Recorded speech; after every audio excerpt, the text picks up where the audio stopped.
Innal hamdalillah nahmaduhu wa nasta'inuhu wa nastaghfiruh wa na'udzu billahi min shururi anfusina wa min sayyiati a'malina. May yahdihillahu fala mudilla lahu wa may yudlil fala hadiya lahu. Asyhadu an la ilaha illallah wahdahu la syarika lahu wa asyhadu anna Muhammadan abduhu wa rasuluh sallallahu alaihi wa ala alihi wa ashabihi wa man tabi'ahum bi ihsan ila yaumiddin, amma ba'd. Alhamdulillah, kita kembali di malam hari ini melanjutkan kajian kitab Bulughul Maram karya Imam Al-Hafidh Ibn Hajar Al-Asqalani rahimahullahu ta'ala rahmatan wasi'ah. Kita masih di kitab shalah, pembahasan salat, yaitu terkait dengan bab syarat sahnya salat.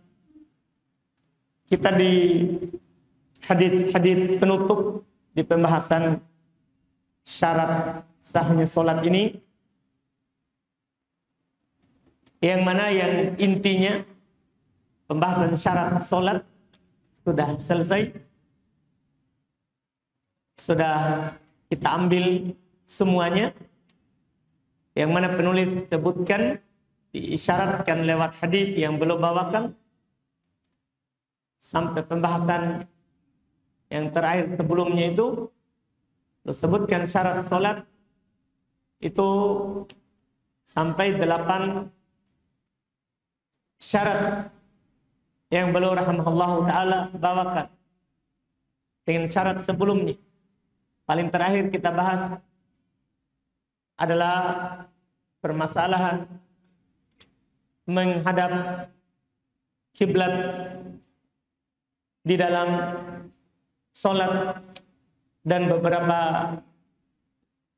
pembahasan terkait dengan tempat yang boleh kita pakai salat dan tidak boleh kita pakai salat. Kemudian syarat ke-8 yang belum sebutkan adalah seorang salat itu harus suci badannya, pakaiannya, dan tempat dia salat dari najis. Itu yang kita sudah sebutkan. Setelah itu belum sebutkan beberapa hadis sebagai faedah tambahan terkait dengan syarat sahnya salat.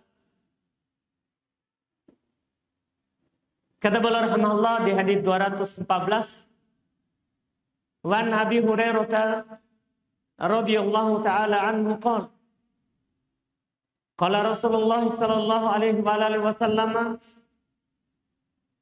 at-tasbihu lirijal wa tasbiqu lin-nisa, muttafaqun alaih, wa zada Muslim fi shalah.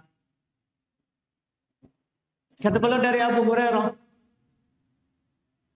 radhiyallahu taala anhu, beliau berkata, Rasulullah sallallahu alaihi wasallam bersabda, at-tasbih, bertasbih, mengucapkan subhanallah, itu bagi laki-laki. Wa tasbiq, dan menepuk tangan, disebutkan oleh Imam Syafi'i dengan cara telapak tangan kanan menepuk punggung tangan kiri. Itu caranya. Lin nisa, itu bagi perempuan. Ini riwayat Imam Al-Bukhari dan Imam Muslim, ditambah oleh Imam Muslim fis shalah, di dalam salat. Lebih jelas lagi, ini terjadinya di mana? Dalam salat. Saat apa? Jangan sampai dalam sholat kita hanya tasbih saja. Kalau perempuan dalam sholat cuma menepuk punggung tangan saja. Ini ada kejadiannya. Nabi sebutkan dalam riwayat yang lain, man nabahu syai'un fi sholatihi. Siapa yang lupa atau luput sesuatu dalam sholatnya, falyusabbih. Fa innamat tasbiqu lin-nisa. Hendaklah dia bertasbih. Karena menepuk tangan itu untuk perempuan.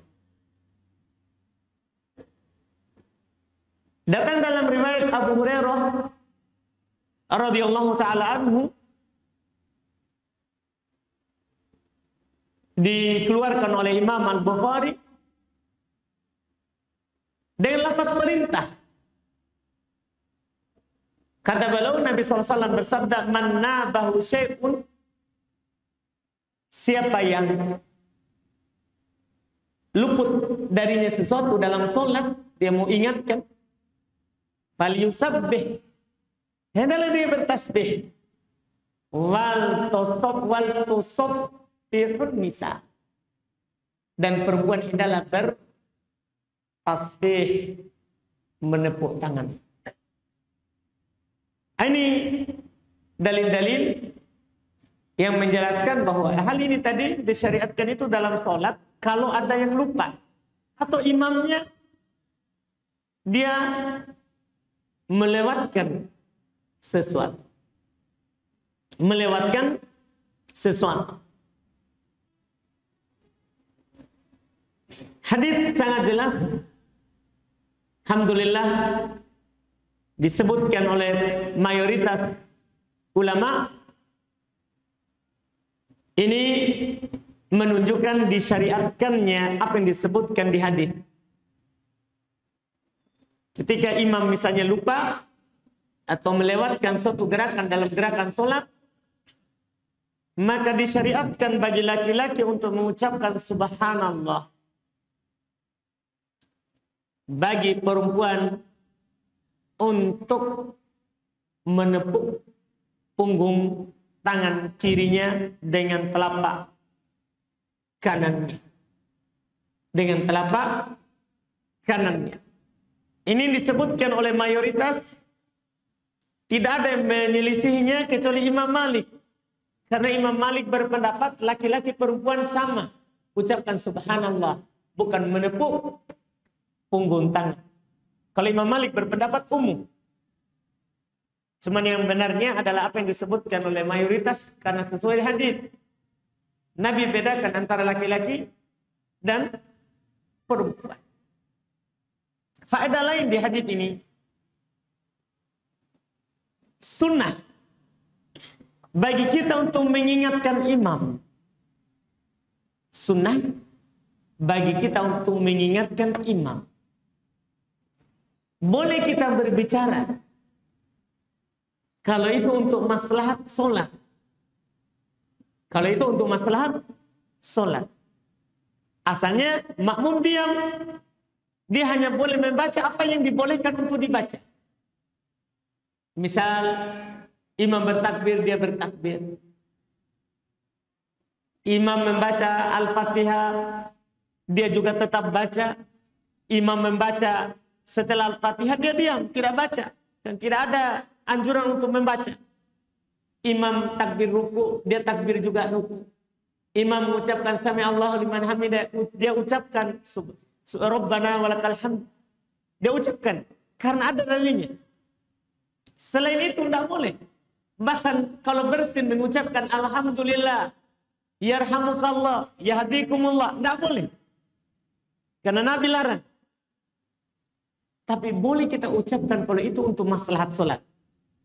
Sebagaimana nanti akan datang bersama kita insya Allah sebentar. Boleh kita bergerak. Iya, dalam sholat. Bahkan nanti akan datang hadis, Nabi membolehkan membunuh ular dan kelejengking walaupun kita dalam sholat. Dan itu akan membahayakan kita kalau tidak membunuhnya. Kalau kita tidak membunuhnya, ini dibolehkan.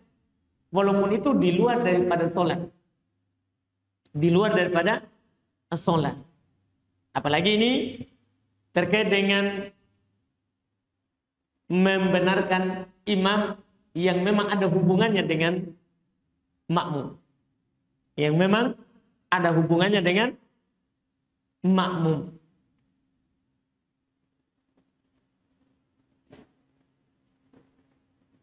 Kemudian berikutnya kata beliau, wa an Mutarrif bin Abdullah ibn Syakhir an Abi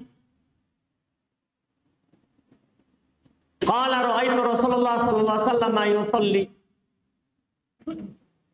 fi sadrihi azizun ka azizil mirjal minal buka akhrajahu al-khamsah illa Ibnu Majah wa Sahih Ibnu Hibban. Kata beliau rahimahullah dari Mutarrif bin Abdullah ibn Syakhir dari bapaknya. Beliau berkata, saya melihat Rasulullah sallallahu alaihi wasallam salat di dadanya itu aziz. Pakai hamzah ya, bukan pakai ain karena beda artinya. Kalau pakai ain aziz, mulia. Kalau ini aziz pakai hamzah. Aziz itu suara yang keluar tapi dari dalam dada. Dengan mulut yang tertutup. Saya melihat Nabi SAW aziz. Ada suara yang belum bunyi. Ka'azizil mirjal. Seperti bunyinya air yang mendidih. Di dalam panci. Minal buka. Berupa tangis. Dikeluarkan oleh Imam 5 ini hadits kecuali Ibnu Majah, maksudnya Imam Ahmad, Imam Abu Daud, Imam An-Nasai dan Imam At-Tirmidzi. Kecuali Imam Ibnu Majah yang tidak mengeluarkannya. Kan Imam 5 itu ini. Ahmad, Abu Daud, An-Nasai, At-Tirmidzi dan Ibnu Majah. Ini yang tidak mengeluarkan Ibnu Majah saja. Dan disahihkan oleh Ibnu Hibban rahimahullah. Hadits ini dia adalah memang hadits yang sahih seperti yang disebutkan oleh penulis. Apa faedah yang kita bisa ambil di sini? Beliau ingin menyampaikan kepada kita bahwa menangis di dalam sholat itu tidak membatalkan sholat. Menangis ketika kita dalam keadaan sholat lewat ayat tentang surga, karena kita ingin memasukinya, tapi kita memikirkan bahwa kita banyak dosa, atau lewat ayat-ayat terkait dengan neraka. Iya. Kita menangis. Tentunya menangis bukan buatan, memang menangis karena alami. Mendengarkan ayat Al-Quran. Iya. Maka ini dibolehkan, tidak membatalkan sholat. Itu tidak membatalkan sholat. Ini yang disebutkan dari mayoritas ulama, bahkan mayoritas mengatakan itu disyariatkan. Menangis dalam sholat, sampai dikatakan disyariatkan. Cuma ini tidak bisa dibuat. Tidak bisa dibuat. Iya.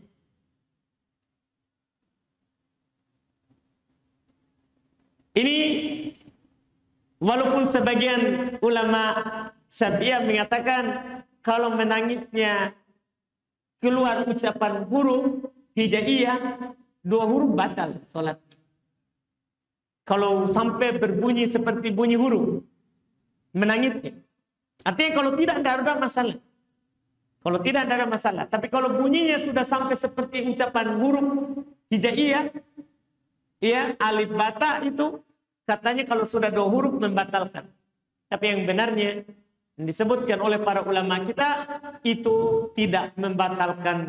Tidak membatalkan. Seperti yang dipilih oleh Syekhul Islam Ibnu Taimiyah dan juga oleh Syekh Mukbil rahimahumullah ta'ala. Iya, karena tidak bisa dihindari. Mungkin kalau ditutup mulut kan tidak keluar huruf.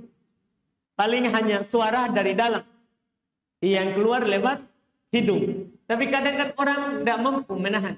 Karena dia sedikit terbuka mulutnya sehingga akan mengeluarkan apa? Huruf. Akan mengeluarkan huruf. Hal itu tentunya bukan dia yang buat, itu karena kesedihannya, maka tidak membatalkan sholat. Maka tidak membatalkan sholat. Kemudian para ulama kita juga menyinggung masalah yang lain. Iya. Ini kan menangis. Iya, dibolehkan. Bagaimana kalau tertawa? Kan lawannya. Menangis tidak boleh. Boleh. Kalau tertawa, ini kadang juga ditanyakan kepada kami di beberapa pertanyaan. Bagaimana hukumnya orang tertawa dalam sholat? Ini disepakati, tidak ada silang pendapat. Dinukil oleh Ibnul Mundhir, itu merusak sholatnya. Kata Imam Ibnul Mundhir rahimahullah, wa ajma'u anna dhahikatis sholati yufsidus sholata. Sepakat mereka, para ulama, bahwasannya tertawa dalam sholat itu membatalkan sholat, merusak sholat. Tertawa di dalam sholat itu merusak sholat. Terus bagaimana kalau tersenyum? Dia tidak tertawa. Tertawa kan keluar suara. Iya. Paling sedikitnya suara dari dalam dada. Tidak keluar dari lewat langsung mulutnya. Itu kalau tertawa. Bagaimana kalau tersenyum saja? Ini juga penting ditahu. Maka disebutkan oleh mayoritas keumuman ulama bahwa tersenyum di dalam sholat tidak membatalkan sholat. Tersenyum di dalam sholat tidak membatalkan sholat. Kenapa? Karena tidak ada dalil bahwa tersenyum itu membatalkan sholat. Tidak ada dalil bahwa senyum itu membatalkan sholat. Tidak ada yang menyelisih mayoritas keumuman ulama dalam hal ini kecuali Ibn Hazm. Kalau Ibn Hazm Ad-Dhahiri belum memandang senyum itu membatalkan sholat. Senyum itu membatalkan sholat, tapi yang benarnya adalah apa yang dikatakan oleh mayoritas. Kemudian berikutnya kata beliau, Wan Ali radhiyallahu taala anhu qala, kana li min Rasulillah sallallahu alaihi wasallam madkhalan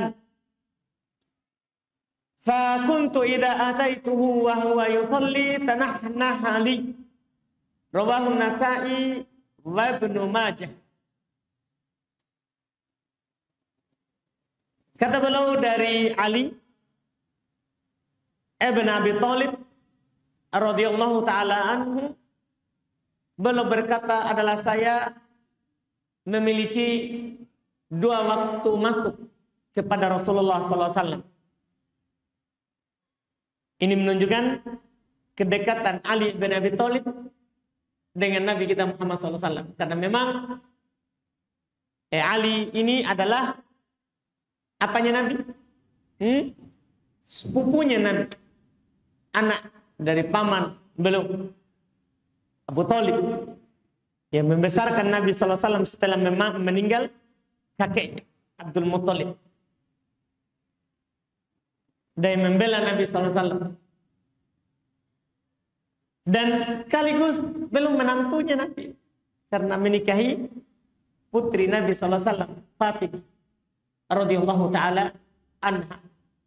Beliau ceritakan bahwa saya memiliki dua waktu yang saya masuk kepada Nabi sallallahu alaihi wasallam. Maka fakuntu idza ataituhu, maka saya apabila mendatangi Nabi wa huwa sholli, sementara beliau dalam keadaan salat, tanahali, maka beliau mengeluarkan suara nahna. Nahna itu suara dari dalam. Kalau dia mirip batuk, tapi batuk kan buka mulut. Kalau tanah ini tidak buka mulut. Kita hanya bilang Apa namanya itu? Berdehem. Itu Nabi SAW melakukan kalau ada yang masuk, supaya dia tahu bahwa beliau lagi sholat. Apa faedahnya ini hadis disampaikan di pembahasan syarat sahnya sholat? Sudah lewat kan bersama kita bahwa dalam sholat tidak boleh berbicara. Dalam sholat tidak boleh berbicara. Tapi hadis ini menunjukkan bolehnya kita berdehem dalam sholat. Bolehnya kita berdehem dalam sholat.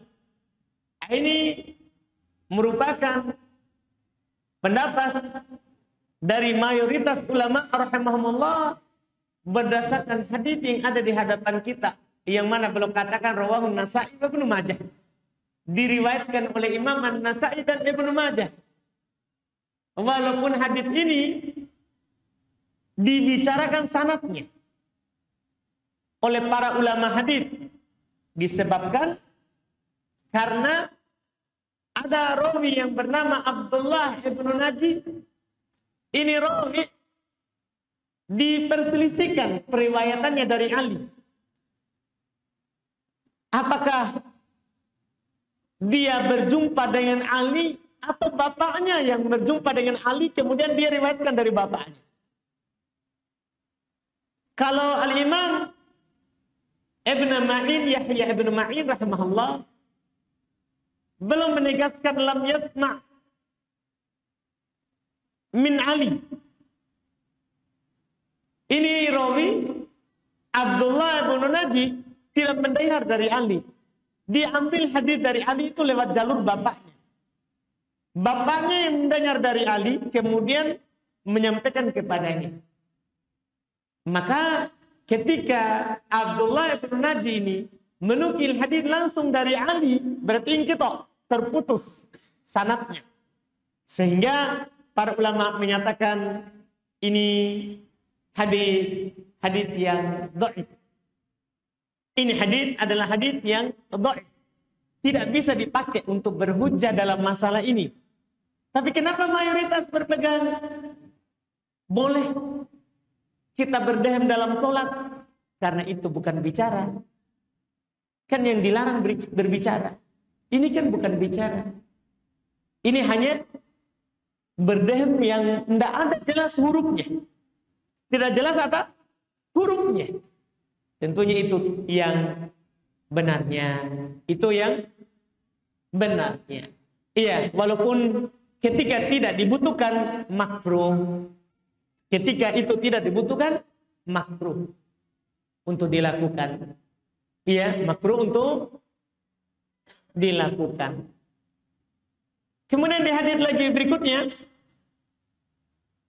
kata beliau rahimahullah, Ani bin Umar radhiyallahu taala anhu,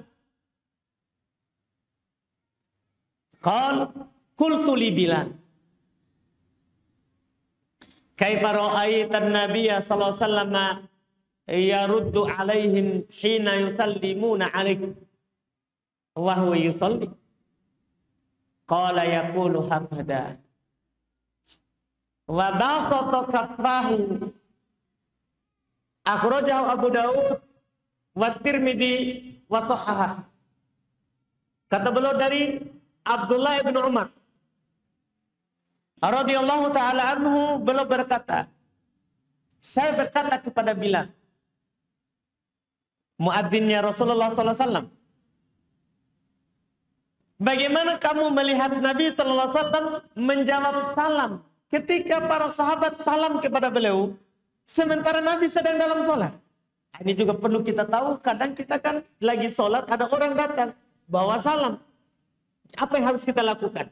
Sementara kita dilarang berbicara dalam sholat. Jadi Abdullah bin Umar bertanya kepada Bilal, bagaimana kalian melihat Nabi sallallahu alaihi wasallam menjawab salam ketika orang-orang memberikan salam kepada beliau dalam keadaan sholat? Qal, kata Bilal, yaqulu hakada wa basata kaffah, belum buka telapak tangan. Itu kan kita tangan kanan di atas tangan kiri. Ketika ada yang salam, Nabi SAW buka tangan, membuka telapak tangan. Belum katakan seperti ini. Belum katakan seperti ini, kata Bilal. Dia buka telapak tangannya. Ini hadis riwayat Imam Abu Dawud dan At-Tirmidzi dan disahihkan oleh Al-Imam Tirmidzi dan memang sahih dengan pendukungnya dari jalur lain. Karena kalau kita hanya bersandar dari jalur ini, dia di dalam sanadnya ada rawi yang bernama Hisham Ibnu Sa'ad. Dia rawi yang dhaif, hanya saja dia punya pendukung dalam riwayat Imam Abu Daud. Dalam riwayat Imam Abu Daud. Sementara sebenarnya penukilan belum membuka telapak tangan ini yang dibicarakan sanadnya. Kalau Nabi berisyarat ada dalam riwayat Muslim. Dalam riwayat Imam Muslim dari Jabir bin Abdullah, bahwasanya dia sendiri Jabir salam kepada Nabi SAW sementara Nabi sholat. Kata Jabir, fa asyara ilaihi biyadihi. Nabi berisyarat kepadanya dengan tangannya. Cuman tidak ada dibilang dibuka. Kalau berisyarat dengan tangan iya. Cuma bagaimana caranya Nabi ini hadis mendukung caranya. Dia buka telapak tangannya. Dia buka telapak tangannya.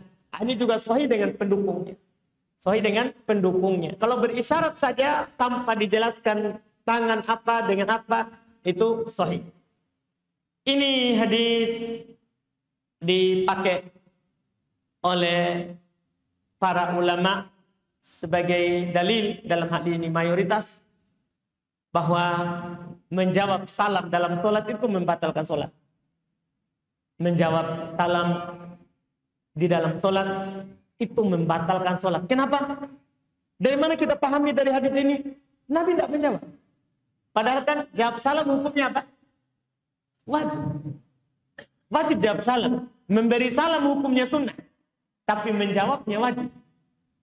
Menjawabnya adalah wajib. Bersamaan dengan itu, Nabi tidak menjawab. Nabi hanya berisyarat dengan tangan. Nabi hanya berisyarat dengan tangan.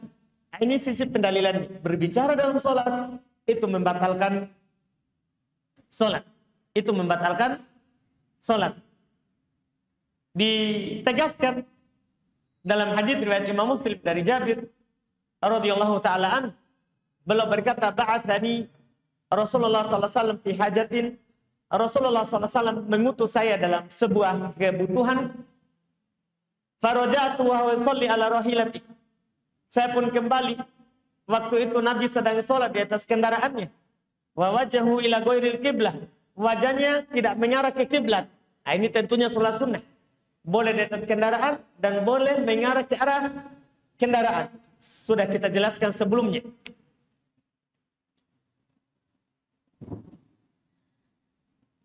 Kemudian setelah itu fasallamtu alaihi. Kata Nabi, saya pun salam kepadanya. Falam yarudda alayya. Nabi SAW tidak menjawab salam. Nabi SAW tidak menjawab salam. Faraja'tu wa huwa, kata beliau, falamma sarafa qala, tatkala beliau sudah salam, beliau berkata, maksudnya salam dari salat. Selesai salat, beliau berkata, innahu lam yamna'ni an arudda 'alaika illa anni kuntu usalli. Masya Allah. Sesungguhnya tidak ada yang menahan saya untuk membalas salammu, menjawab salammu, kecuali saya tadi sedang sholat. Kecuali saya tadi sedang sholat. Ini kata Nabi SAW menjelaskan ilahnya. Ini menegaskan tadi, apa yang kita bilang tadi. Bahwasanya orang yang sedang sholat itu tidak menjawab salam. Orang yang sedang sholat itu tidak menjawab salam. Iya. Lebih tegas lagi dalam hadis Abdullah bin Mas'ud. Riwayat Imam Al-Bukhari dan Imam Muslim. Iya. Beliau berkata, ya Rasulullah, kunna nusallim alaika fis salah. Fataruddu alaina. Wahai Rasulullah, kami salam kepada kamu dalam sholat, maka kamu jawab atas kami. Kata Nabi, inna fi sholati la syughla. Dalam sholat itu banyak kesibukan. Dalam sholat itu banyak kesibukan. Lihat, dari takbir, itu kan tersusun semua kesibukan.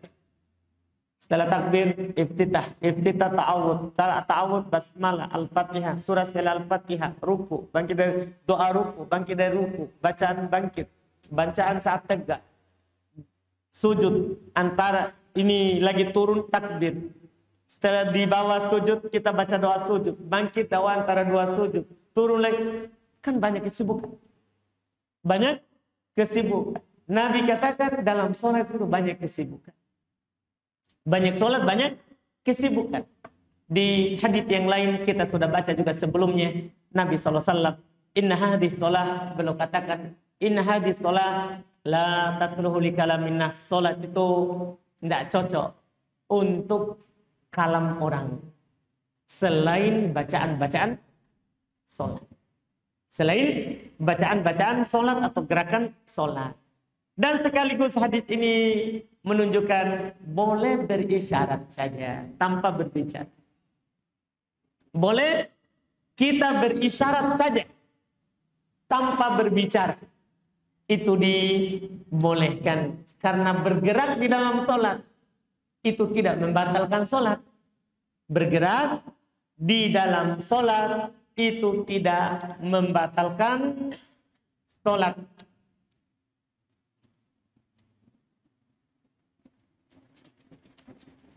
Sisa satu hadis, dua. Kita selesaikan saja mungkin supaya selesai ini bab. Kata beliau, wa an Abi Qatadah radhiyallahu taala anhu qala kana Rasulullah sallallahu alaihi wasallam yusalli wa huwa hamilun Umamah binta Zainab. Fa idza sajada wada'aha wa idza qama hamalaha. Muttafaqun alaih. Hadis riwayat Bukhari Muslim. Wali muslimin wa huwa ya umman nas fil masjid. Masyaallah. Kata beliau dari Abu Qatadah radhiyallahu taala anhu, beliau berkata, adalah Rasulullah sallallahu alaihi wasallam salat dalam keadaan beliau menggendong Umamah bintu Zainab, cucu beliau, anaknya Zainab. Putrinya Zainab, putri dari putri beliau. Iya. Kalau beliau sujud, maka beliau meletakkannya, dan apabila beliau bangkit, maka beliau mengambil dan menggendongnya kembali. Sangat mudah fikih dari hadis ini bahwasannya seorang yang sholat boleh menggendong anaknya. Itu tidak membatalkan sholat. Itu tidak membatalkan sholat. Bahkan dalam riwayat Imam Muslim dikatakan waktu itu Nabi sedang imam, menjadi imam orang-orang di masjid. Menjadi imam di masjid. Ini tentunya sangat jelas tidak membatalkan sholat. Dan ini juga Masya Allah, di antara yang disinggung oleh para ulama, saya juga pernah ditanya, gimana kita menggendong seorang anak, anak ini dia pakai popok misalnya, kencing di poponya, apa itu tidak membatalkan sholat? Tidak. Tidak membatalkan sholat. Karena yang kencing bukan si sholat yang sholat, tapi yang dia gendong. Yang dia gendong. Iya, ini yang disebutkan oleh ulama kita. Hadis terakhir yang belum sebutkan dalam bab ini. Setelah itu kita akan pindah ke bab sutrotil musolli, sutrahnya orang sholat.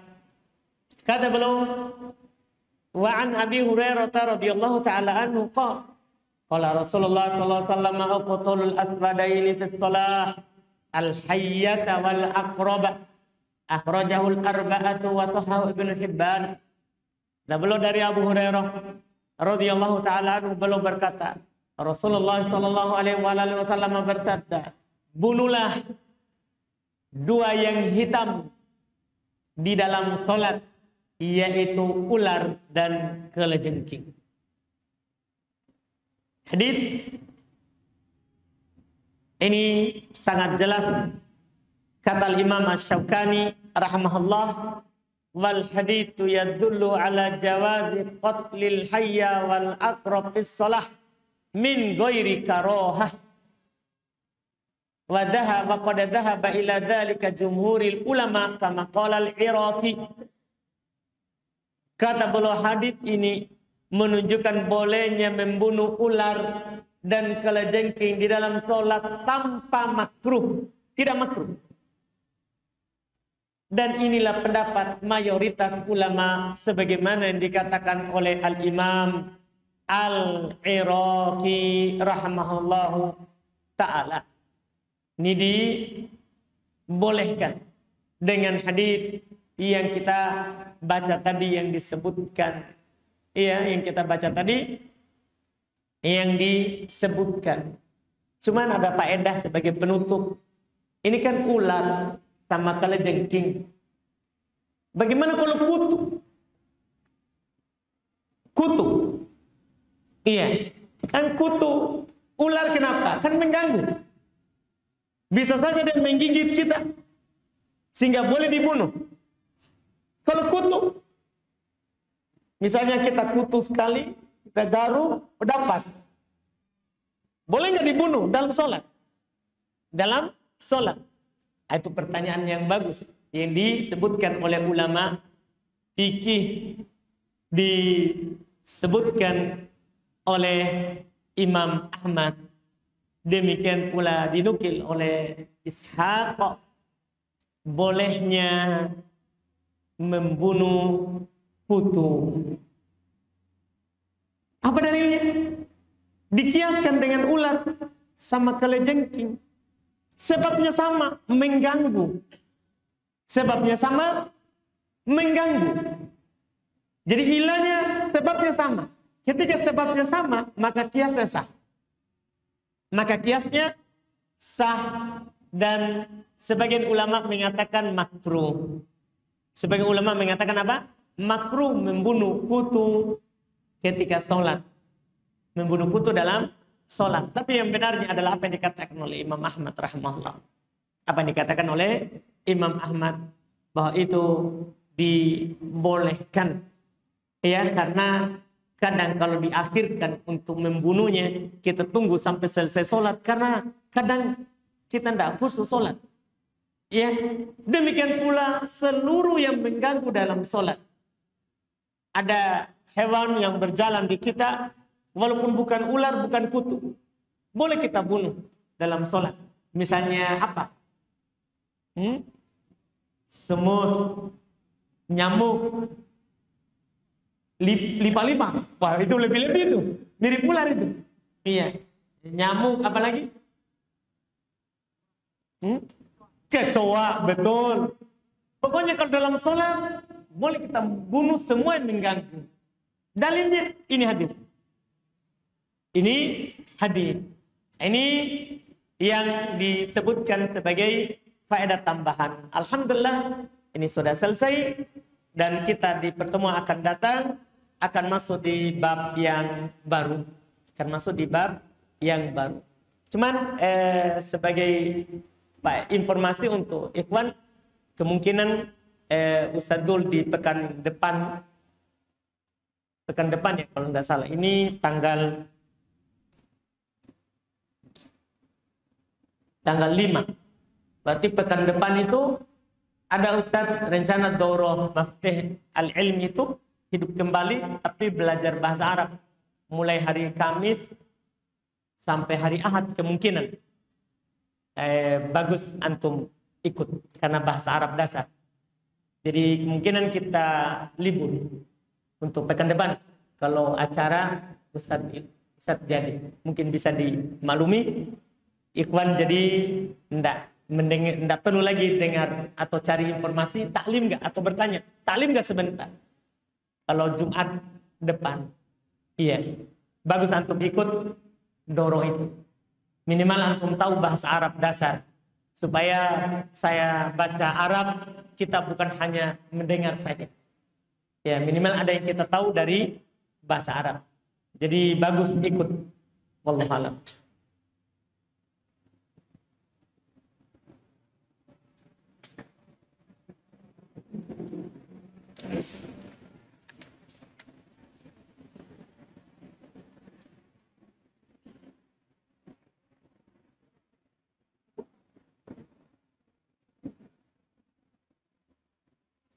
Bagaimana hukumnya belanja atau makan di tempat yang ada berhalanya? Kalau ada tempat lain, lebih baik di tempat lain. Lebih baik di tempat lain. Jika ada barang, kecuali tidak ada di tempat lain, kecuali di situ, dan barangnya kita butuhkan. Barangnya kita butuhkan. Tapi kalau ada tempat lain, kita di tempat lain. Kita di tempat lain.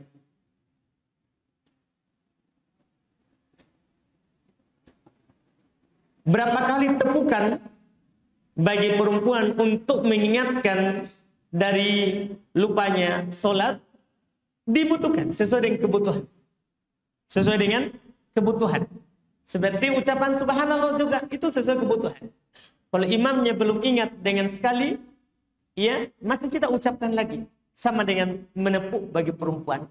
Sesuai dengan kebutuhan. Wallahualam.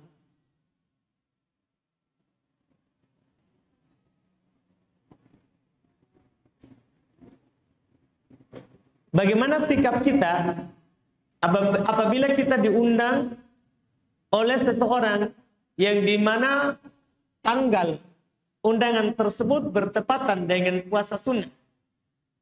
Apakah tetap berpuasa kemudian menghadiri undangan tersebut? Apakah boleh mengganti puasa sunnah di hari selanjutnya atau di hari yang lain? Pertama, selama undangan itu adalah undangan yang mubah, kita wajib hadiri. Kita wajib hadiri. Dan boleh kita hadir tetap berpuasa. Boleh kita hadir tetap berpuasa. Iya. Kalau undangannya bukan undangan makan. Kalau undangan makan, maka ada lagi masalah lain. Hal lain yang harus kita tambah. Kita boleh sebutkan sama teman kita, saya lagi berpuasa. Itu yang harus ditambah. Supaya dia tidak merasa ini mungkin makanannya tidak enak. Sementara dia tidak tahu kalau kita sedang berpuasa. Boleh kita sebutkan. Tentunya bukan karena ria. Hanya ingin menghilangkan persangkaan buruk. Hanya ingin menghilangkan persangkaan buruk. Iya. Itu yang disebutkan. Sebagaimana juga boleh kita sebutkan sesuatu kalau untuk menghilangkan persangkaan baik. Itu dilakukan oleh kalangan salaf. Kalangan salaf. Sebagian mereka disebutkan oleh Syekh Muhammad bin Abdul Wahab dalam kitab Tauhid. Iya. Terkait dengan ruqyah. Ada salah seorang sahabat. Dia sakit panas di malam hari. Dia tersengat. Ketika ditanya tadi saya tidak tidur, tapi dia sebutkan bukan karena saya sholat malam. Jangan sampai dia tidak tidur, berarti dia sholat malam. Karena ada orang yang akan bersangka baik kepada kita. Boleh kita sebutkan.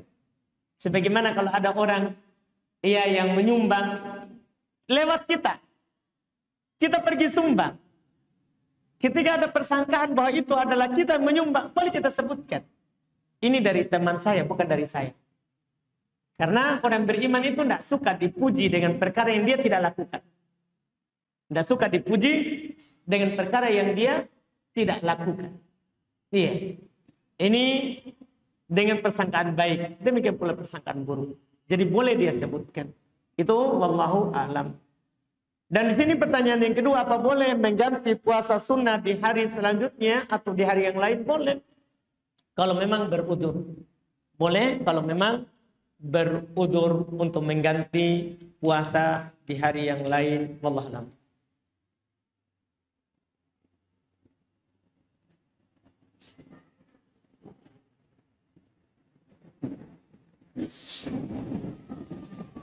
Adakah hal darurat untuk melakukan transaksi riba?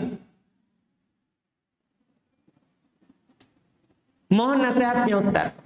Sebab ini sebagian orang menganggap darurat, padahal sebenarnya tak termasuk darurat. Iya.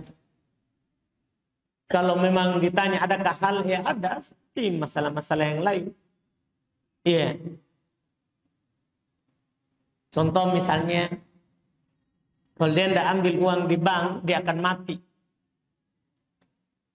Contoh. boleh diambil. Karena dia akan mati kalau tidak ambil. Iya. Sebagaimana kalau dia tidak makan bangkai, boleh dia makan bangkainya untuk menjaga nyawanya. Tapi ingat syaratnya, kalau tidak ada yang lain. Di situ cuma ada bangkai. Demikian pula tadi, tidak ada yang lain kecuali bang. Tidak ada yang lain kecuali bang. Iya, tidak ada tetangganya. Pokoknya di situ satu-satunya ada cuma bang. Tidak punya tetangga, tidak ada kehidupan. Yang ada cuma bang saja. Dan itu tidak mungkin. Karena bang tidak akan ada kecuali kalau ada orang. Kan begitu? Iya, itu agak sulit. Tapi kalau memang keadaannya seperti itu, yang ada cuma bang, darurat. Darurat. Kalau dia akan mati, boleh dia lakukan. Hukum menjual chip judi online, ya haram. Iya, haram. Berjudi haram. Iya, berjudi itu haram, diharamkan oleh Al-Quran, hadits Nabi SAW, dan kesepakatan kaum muslimin. Judi itu haram. Bahkan penyanyi juga bilang haram. Jangan ulama. Iya, jangan ulama. Haram judi. Maka menjual hal yang membuat orang berjudi haram juga.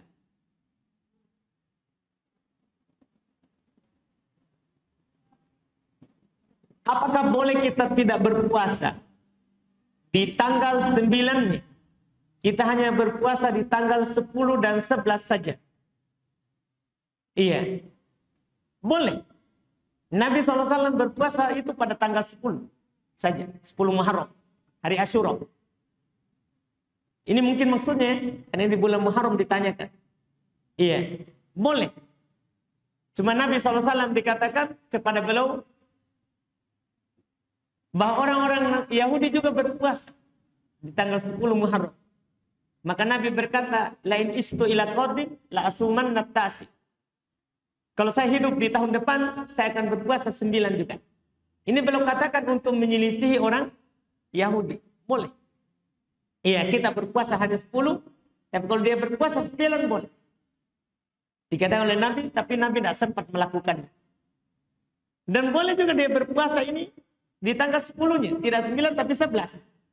Boleh juga, karena dia menyelisihi orang Yahudi. Kan itu ilahnya, menyelisihi Yahudi.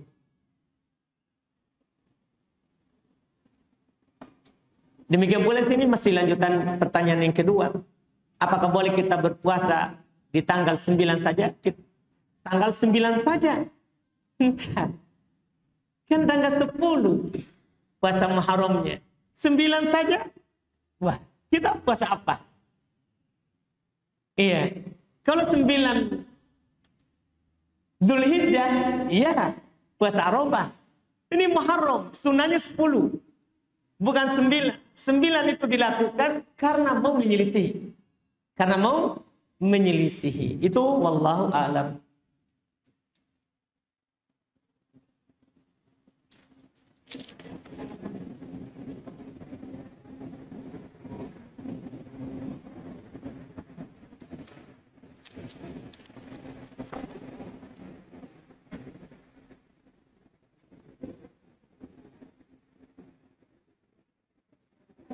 Bolehkah berpuasa dari tanggal 11 Muharram?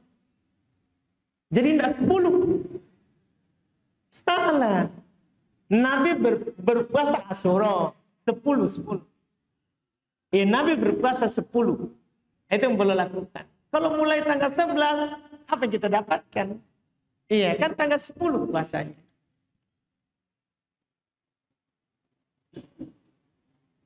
Sini ada pertanyaan, bagaimana jika seorang suami terlalu sering bermain HP dan melupakan kewajiban keluarga?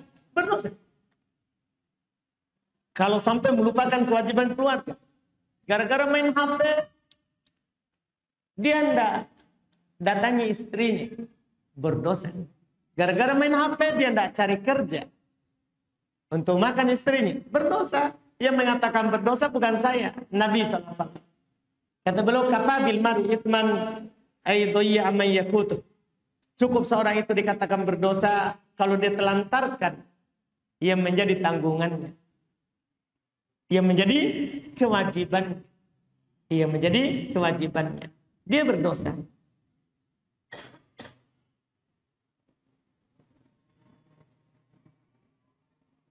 Bagaimana hukumnya membuat akun palsu hanya untuk memata-matai? Masya Allah. Nabi Allah Subhanahu Wa Taala katakan, Nabi SAW bersabda, wala tajassasu. Jangan memata-matai. Jangan suka menjadi jasus. Kecuali pemerintah yang mengutus, itu masalah negara. Kalau kita ngapain? Untuk apa? Nggak usah saling tajassus. Nggak usah saling tajassus. Kalau dia beriman, percaya saja. Kalau dia beriman, percaya saja. Kalau dia melakukan sesuatu yang khianat, yaitu tanda munafik. Kita tidak perlu melakukan itu. Wallahu alam, karena sudah bunyi waktu, kita cukupkan. Semoga bermanfaat. Kita insyaallah akan lanjutkan di pertemuan akan datang. Subhanallah, asyhadu an la ilaha illa anta, astaghfiruka wa atubu ilaik. Assalamualaikum warahmatullahi wabarakatuh.